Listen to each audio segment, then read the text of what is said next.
Hello there. Welcome to Weekend File on the NTA. We are live in Abuja. 2 weeks ago, Nigerian schools resumed after the long holiday that marked the end of 2021 and the beginning of 2022. The challenge now is how to make schools safe and conducive for learning. Recently, Nigeria has become embroiled in insecurity in schools, ranging from kidnapping, cultism, and various forms of violence, especially in primary and secondary schools. There is now a clear manifestation of sudden death of students across the Federation, just as abduction of students and teachers seems to have become the norm in the country today. Nigeria may not be alone in this ugly development, and perhaps this is what prompted many nations of the world, including Nigeria, to embrace Safe Schools Declaration as part of strategies to stem down insecurity in schools. Government of Nigeria is concerned about the safety of schools and has adopted several means of safeguarding the schools, including moving students in the highest risk areas to other schools in several parts of the country, rebuilding schools, and improving security, among others, under the Save Schools initiative. Weekend File tonight focuses on schools resumption and the Safety Schools initiatives.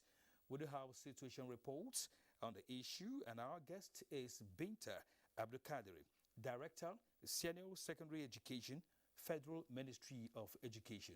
I am Kenen Ima Abodike. Now the news.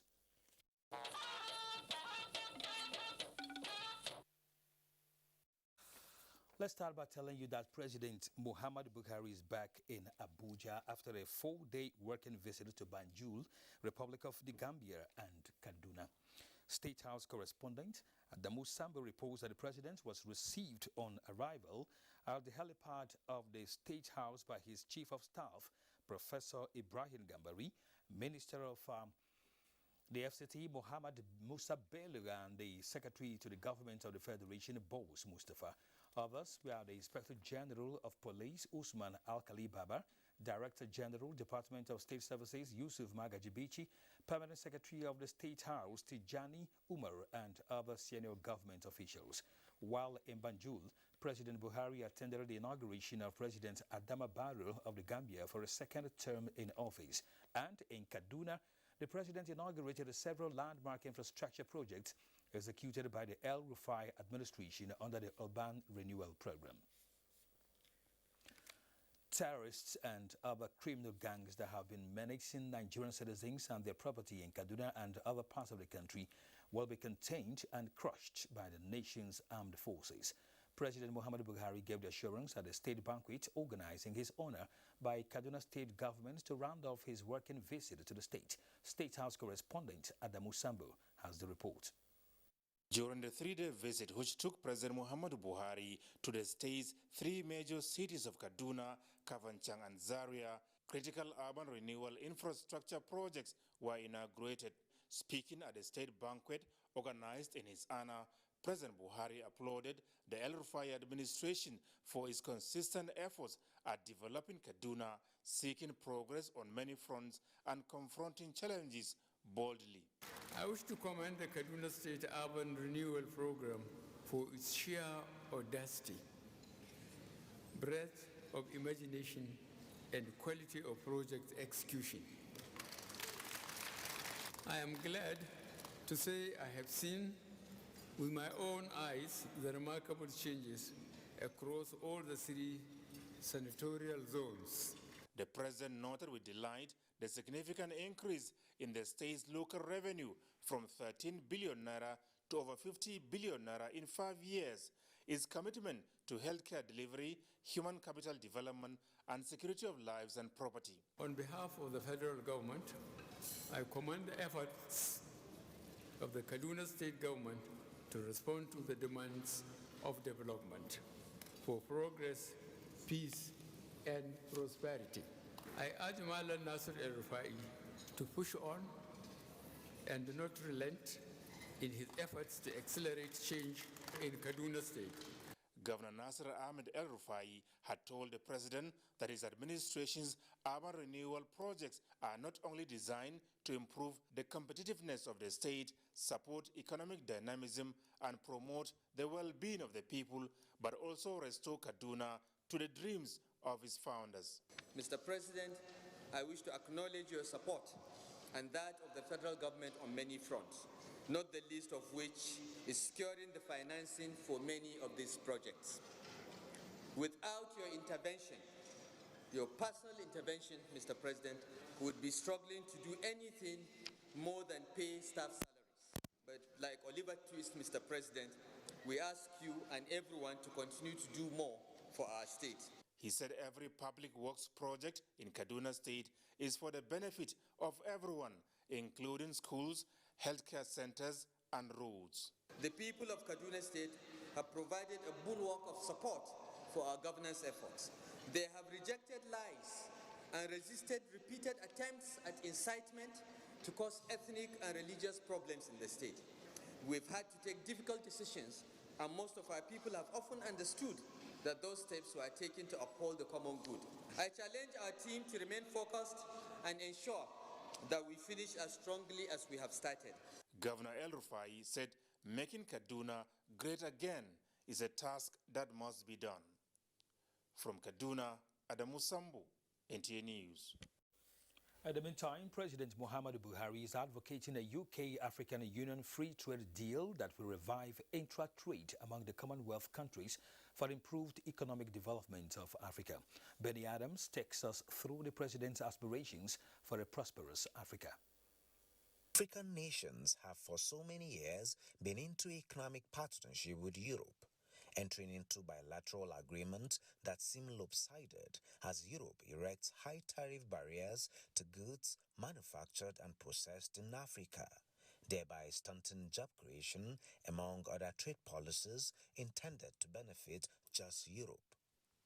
President Muhammadu Buhari believes this trend can change, with the United Kingdom becoming the first country in the world to sign a memorandum with the African Union's 54-country continental free trade area. The Memorandum of Understanding falls into two broad areas of the AfCFTA, namely trade in goods, and in particular customs cooperation, transit, and trade facilitation. It also falls in the category of other areas of our work, including facilitating investment promotion in Africa through the use of the AfCFTA as a tool and a catalyst for investment. Meaning that this singular action should lead to a UK-Africa Union free trade deal, one made with parity, considering Africa's $3 trillion combined GDP, which is equivalent to that of the United Kingdom, the world's fifth largest economy. And the whole operation provides a tidy return for investors both in Nigeria and in the UK. And it's a great example of what the modern UK-Africa partnership looks like.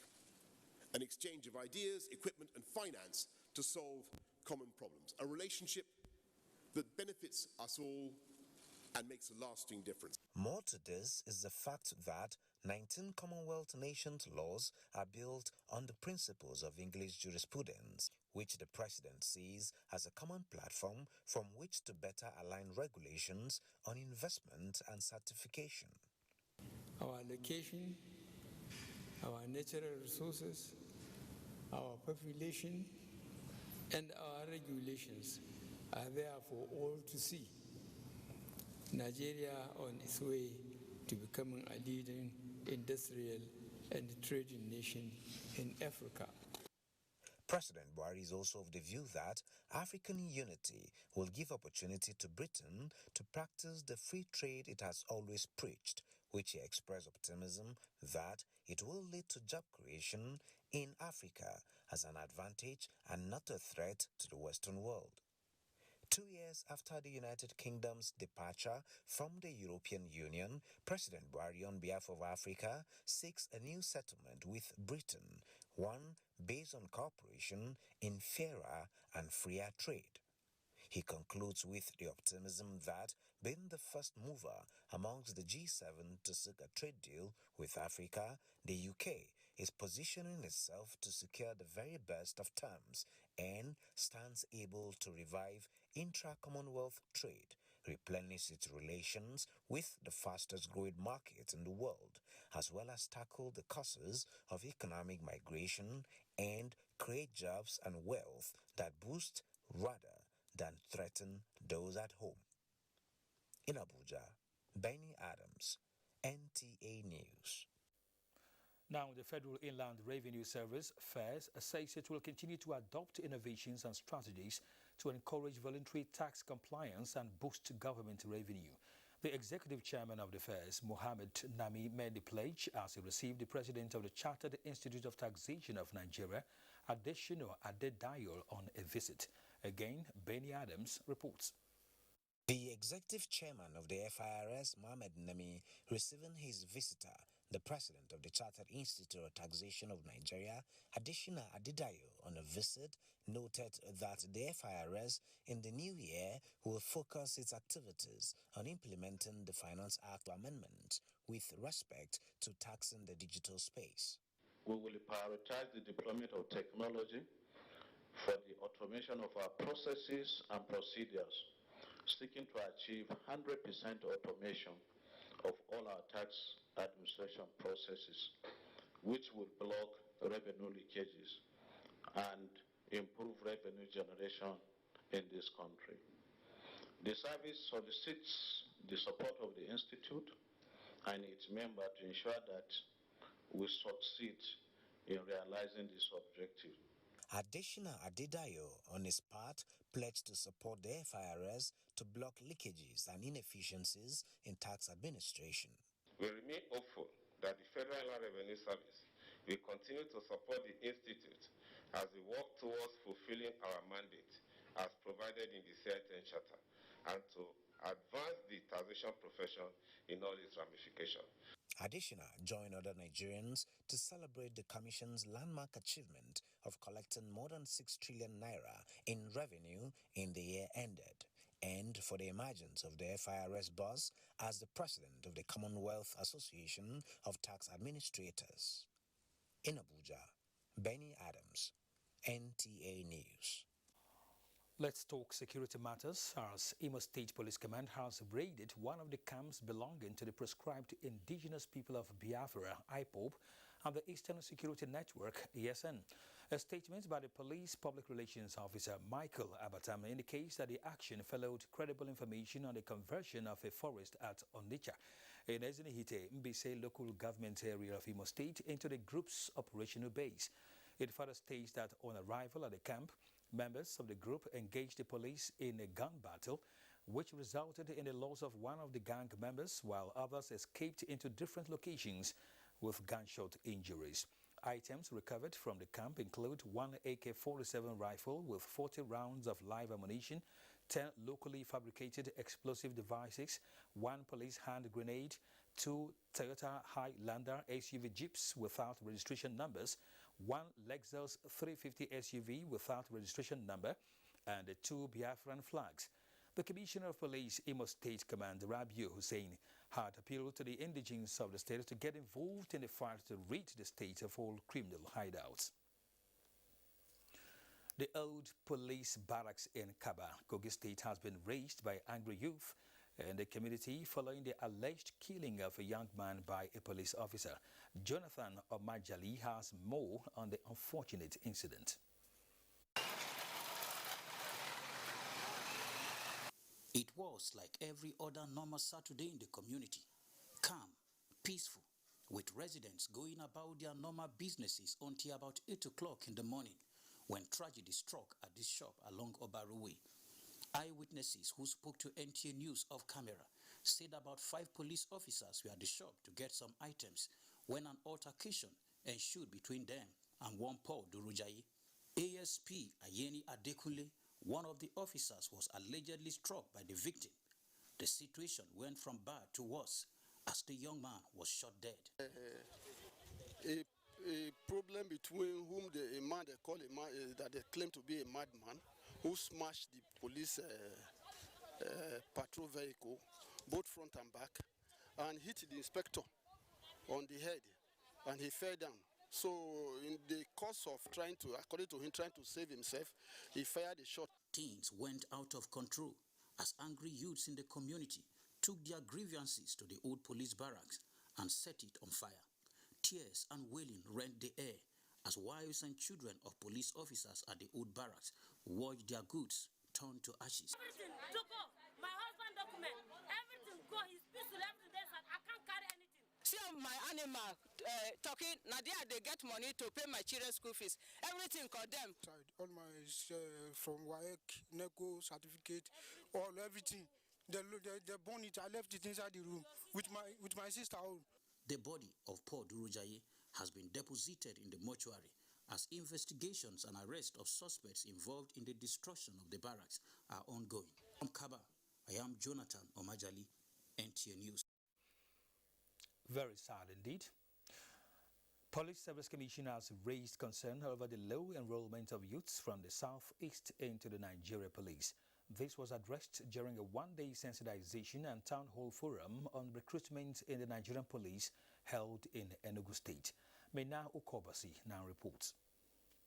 Records from the Police Service Commission indicate that the southeast states appear uninterested in the ongoing police recruitment exercise.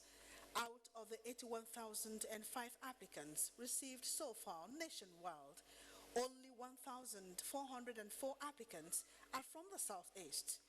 In Enugu State, 2,945 youths were shortlisted, but only 1,795 applicants turned out for screening.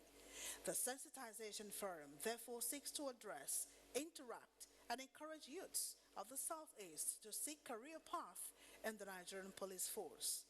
The threat against our livelihood, our lives, our property can only be surmounted if we have an effective police force.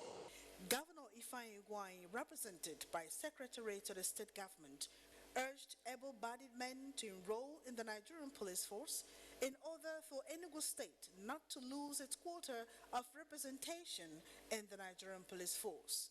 Police is essential to the provision of peace and security.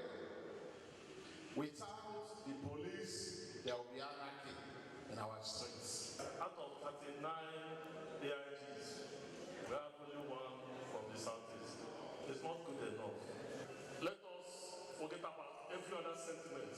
Let us occupy what belongs to us. Participants, however, requested extension of the recruitment exercise to enable them sensitize the youths. The Police Service Commission's sensitization forum we held in all the states of the region. This is part of the ongoing reformation process of the Nigerian police force. In Enugu, Minna Adobe Kobasi, NTA News. In health, COVID-19 infections detected from inbound travelers to Nigeria have surpassed 18,000 cases as of January 16, 2022. Director General, Nigeria Center for Disease Control, Dr. Ifedayo Adetifa, who disclosed the statistics in a press statement, explains that a growing COVID-19 positivity rate among inbound travelers informed the decision to make repeat tests mandatory in Nigeria. He said despite complaints of airport delays being experienced by inbound passengers, the use of the Nigerian International Travel Portal should not be trivialized as it remains an effective means of preventing the importation of COVID-19 through air travel and reducing the risk of further spread of the virus and its variants in the country. The NCDC assured that the travel portal has been upgraded to enable a more user-friendly experience for travelers, laboratories and other users. To ensure seamless use of the travel portal, the NCDC urges the public to adhere strictly to stated guidelines, stressing that registration on the travel portal should be done immediately negative COVID-19 test result is obtained, preferably 24 hours prior to travel date. Now, President Muhammadu Buhari commiserates with family, friends and associates of renowned agriculturist and administrator Professor Joseph Yusuf Yayok, who died at 77. The president joins the academia, government and people of Plateau State in mourning the loss. He affirms that the late scholar, who served as a resource person and consultant, contributed generously to the national development and urged his family to uphold the public spiritedness and humane disposition of the late Professor Yayok, praying that God will grant his soul eternal rest. You're watching. Welcome back to Weekend File on the NTA. Since the tragic incident of the Chibok schoolgirls' abduction in Borno State in 2014, government, security forces and relevant stakeholders have made the safety of learners and even teachers a priority for avoidance of recurrence, a development that has promoted the school's enrollment drive. It is on record that safety measures put in place have prevented attacks on schools or abduction of students in Borno. Abubakar Musa reports. It is no longer news that schools in some northern states across Nigeria are faced with the challenge of abduction among both learners and teachers. This is why government, stakeholders, and concerned individuals in Borno State are not compromising the overall safety of institutions of learning for sustainable peace and educational development. Before our resumption, which is on 10th, the Commissioner of Police has actually sent some personnel to actually help us man the gate. Since the coming of the Command Secondary School, Auno, into our premises, the Nigerian Army are helping the school and they are all around the school. We have internal security within the school, and that internal security is to have a rapid response to any security breach within the students, and is being reported to the school administration for further action. Though Borno State government has concluded its enrollment drive for 2021-2022 academic session, the learning environment can best be described as conducive and secured, with authorities affirming the need to strengthen measures against any eventuality. TSB, what it's doing is just to see that security are in the gate to check who are coming and who are going out. The security situation is, we thank God, is at least there's improvement. Personnel of the Nigerian Police Force and that of Nigerian Security and Civil Defense Corps, as well as local security agents, have been deployed to government and private schools across Borno before resumption for the second term of 2021-2022 session. It's possible when we aggregate, we cluster our efforts, both the civil, those people within the civil society, that's the civilians, the police, the soldier, the military, who must commune together collectively and achieve peace in the land. The unforgettable abduction of over 200 school girls in Chibok has compelled concerned individuals to remain resolute in the area of provision of security to enhance safety of learners through intelligence gathering and surveillance, among other strategies. In Maiduguri, Abubakar Musa, NTA News. And with the fragile security situation in the southeast, Abia State government is not taking anything for granted. Proactive measures have been taken towards protecting schools and the pupils through interagency cooperation. Delight Gideon in Umuahia has been looking into this.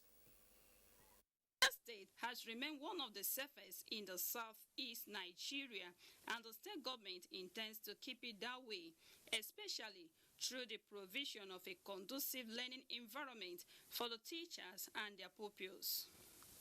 Apart from the kidnap of some students of Abia State University, Utru, in September 2021, Abia has remained relatively peaceful. Commissioner for Information and Strategy, Ezechikam Nayo, says, in spite of the relative peace, the state is not folding its arms. The intelligence gathered at the local governments in the villages are utilized by the regular security agencies for their operation. His education counterpart, Ugu Rocks, and other stakeholders say it is a collaborative effort being taken by the State Security Council that involves school principals and the divisional police officers within Abia State. You need to be aware of the environment. That's the first line of security. So the enlightenment is going on. Our schools will be checked from the gates. The principals of all schools should endeavor to have the phone numbers of the DPOs and area commanders within their jurisdiction. The teachers here are not afraid of coming to school. Students are not afraid. We've not had incidences of kidnap. The state government is earmarking some money to fence schools, while registers have been opened in schools to check who goes and comes. In Umuahia, Delight Gideon, NTA News. Joining us live in the studio is our guest tonight, Binta Abdulkadir, Director, Senior Secondary Education, Federal Ministry of Education. You're welcome to Weekend File.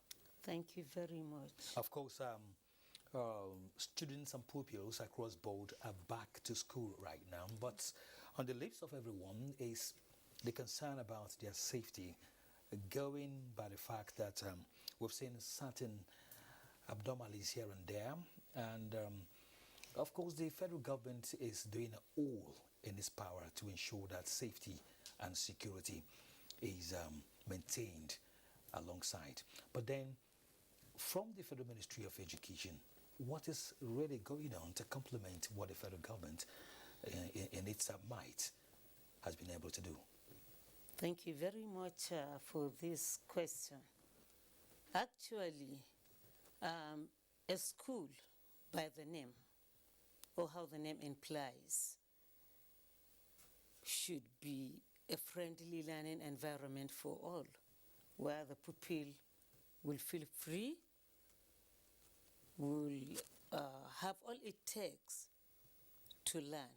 And with the security challenges across the country, we are having a lot of issues in our schools, but nonetheless, the federal government is leaving no stone unturned, and the Federal Ministry of Education in particular, where a lot of sensitization has taken place. We've gone to sensitize schools, principals, pupils, and the communities where the schools are located.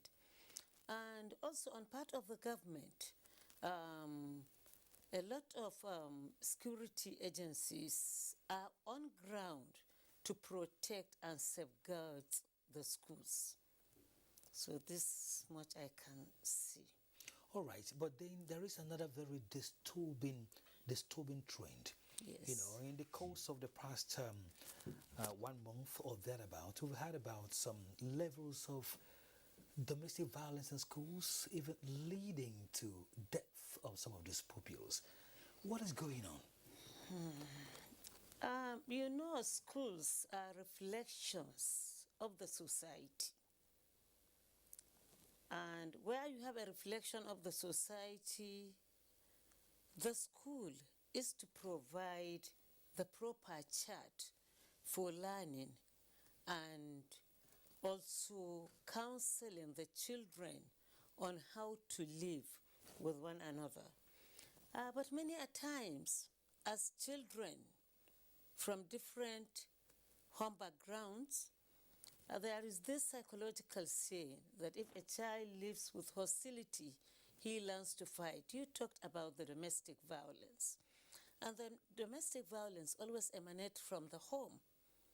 So I think the school are doing their own. They do a lot of things to, especially the schools I supervise, because I supervise the 110 federal government colleges across the country.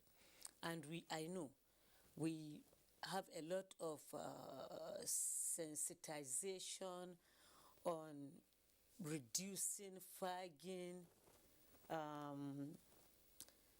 punishing children unnecessarily, bullying by other senior students. We do that to the barest minimum.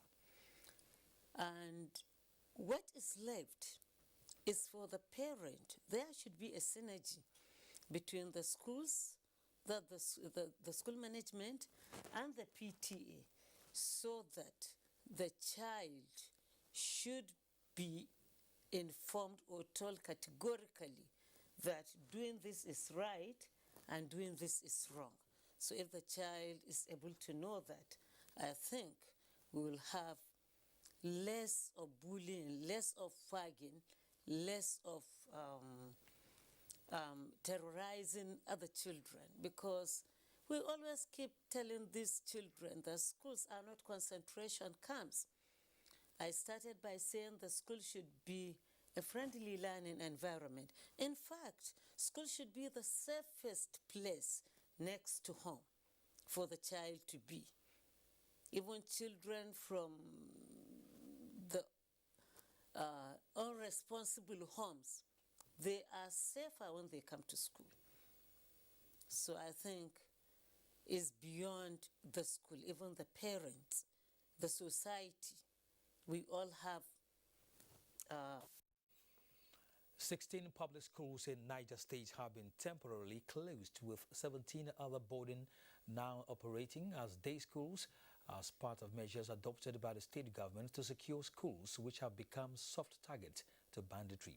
Fatima Usman reports on this and other strategies adopted to ensure that pupils and students in the state remain in school despite security challenges.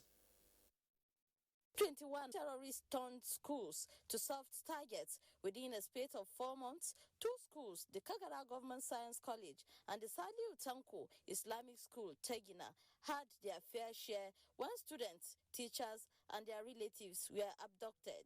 The ugly development brought academic activities to a standstill in the affected communities, leading to the closure of schools and merging of others in high-risk communities. The school was deboarded sometimes in March 2021. Students do come to check whether the school has resumed or not. We temporarily closed down school 17, then we have 16 devoted. Stakeholders describe as unhealthy the current crisis in the education sector, projecting that the future generation will bear the consequences. Infrastructural decay is also a common feature of some citadel of learning in Niger State, particularly those at flashpoint areas, which analysts identified as a factor responsible for making the schools a soft target to terrorists. We must think and act more holistically by addressing the socio-economic factors that facilitated kidnapping in the first place. Meanwhile, the Niger State government says it already has a roadmap to schools' transformation. Having seen the situation of the school, they've started with whole school development approach, with the acquisition of the structures that was found amongst the whole school that were visited. So this is ongoing. Most of the work, some have reached 50, 70 or more percentages. Permanent Secretary also assured similar gesture will be extended to the trouble zone areas as soon as communities are accessible. Until then, parents will continue to utilize available means to ensure literacy of their wards. In Mina, I am Fatima Usman, NTA News. Let's also hear about the health situation in Lagos. And Lagos being the epicenter, many sectors, including academic activities, were disrupted. Committed to quality education and safety in the school environment, the state government organized a series of training programs for school administrators and other stakeholders in the sector with a view to keeping the schools safe. As the country is experiencing the third wave of COVID-19 with Omicron variant, the state government continues to urge school management to put in place all necessary measures to keep the children and teachers safe at all times. A visit to some private and public schools in the metropolis when the schools resumed for the 2021-2022 academic session showed full adherence to COVID-19 protocols. We ensure that the children and staff always come in their nose mask or face shield, and to also wash or sanitize their hands. We have charts, banners, indicating the guidelines on COVID-19 protocols. Here in our school, we adhere strictly to the directives in order to curtail the spread of the pandemic. Meanwhile, stakeholders agreed that the fight against the dreaded virus is a collective responsibility of both parents, teachers, and the government. Ensure their children are always on masks, then get them this personal hand sanitizer? I feel you should also educate them to keep some distance. Particularly if somebody is coughing around you as a child, you should excuse yourself a little. With the resumption of the second term of 2021-2022 academic year in the state, parents are hopeful that the school environment remains safe for effective and efficient learning. In Lagos, Ruth Ario Samuel, NTA News. We're still discussing with Binta Abdulkadiri, Director of Senior Secondary Education, Federal Ministry of Education. That last report is very, very revealing. So what is the ministry doing about health as the students come back?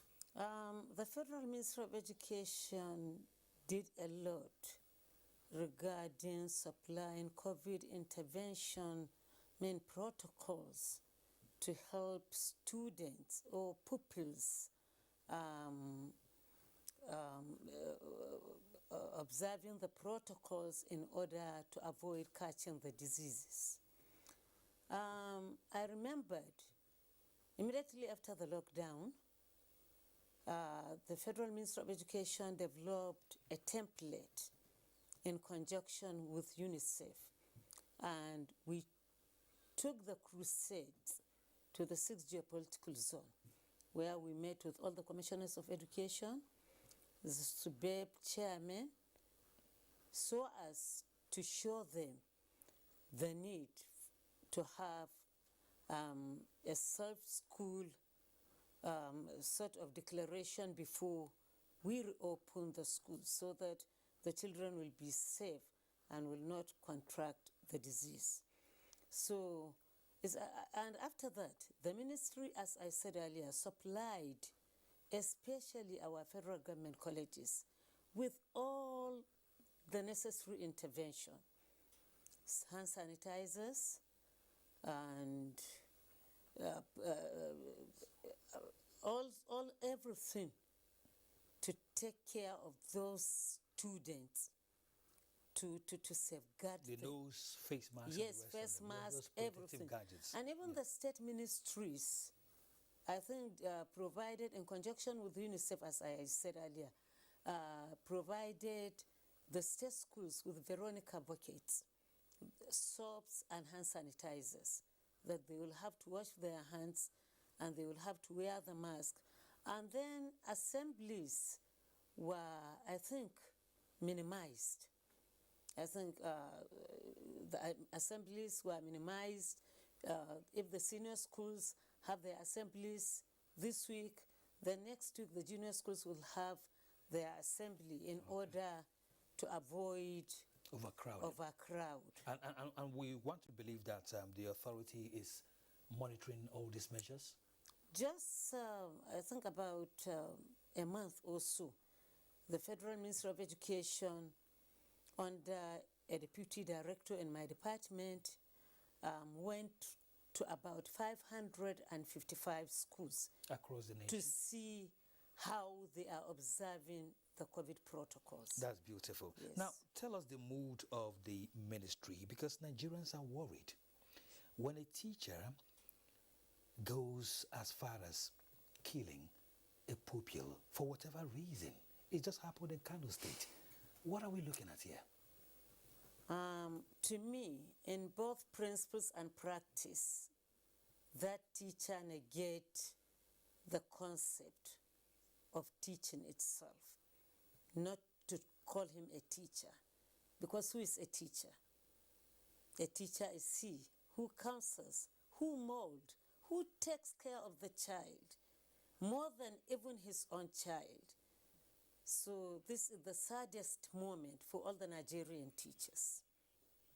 Very ugly. And I think the ministry will soon come up with a pronouncement. Very good. Yes. Again, of course, the ministry and indeed Nigerians should be happy over the return of some abducted students of the Federal Government College buried in Yauri in Kebbi State. Yes. Actually, it saddened our heart and it made us wild when those students were kidnapped on the 17th of June. last year. About 106 of them, including teachers and non-academic staff, 96 students, plus this other staff, including a vice principal who was not even with them when they were kidnapped. He was somewhere, but when he heard about the children being kidnapped, being taken away by the bandits, he quickly ran and followed them. He was such a hero. And he was released with other 27 students last week, or about 2 weeks ago. But we still have about 15 of them. But I think the efforts are being made because to get them back. Yes, to get them back. All right, this also takes us to the issue of Safe Schools Initiative. Are we getting this right now? Yes. You know, at the time the unfortunate incidents happened at Chibok, when over 200 students were kidnapped, that's when the issue of the Safe School Initiative came up, initiated by Gordon Brown. And ever since then, I think about 2,273 children from the trouble area in the northeast were brought back to some of our schools, federal government colleges, in about 43 schools. That's where they were admitted. Okay. Yes. And I think most of them have passed out. Some of them have even graduated from universities. That's good to so know. we only have fewer of them now. We just hope we will very soon. We are making effort to meet the ministry. Will take a position and meet again with the Northeast Development Commission to see how we can get another students. And now we are trying to see if we can have the program expanded to other places in the Northwest. We also have the IDPs, mainly those children who are from the IDPs in Borno. Yes. So I think we are looking at that. Okay. Yes, we are trying to do that by the president. Finally, from us, Binta Abdulkadir, you are not just a director, you're also a mother. What would be your parting word right now to students themselves, pupils, and then, of course, parents? Because you did mention about the background of the family before heading to school. Yes. So what will be your parting words? Because we've started a new session and we're all looking forward to a brighter future. Well, education is a collective responsibility, so it shouldn't be left to government alone. The parents, the society, the teachers, the school managers have roles to play in molding the child and seeing that the child becomes what the society desires him to become. And if all hands are put on deck, I think we can achieve that. Thank you very much for coming on Weekend File tonight. Thank you. We'll be discussing with the Director of Senior Secondary Education, Federal Ministry of Education, Binta Abdulkadir, tonight on Weekend File. And our topic has been schools resumption and safety initiatives. So let's go on our final break on the program. To stay.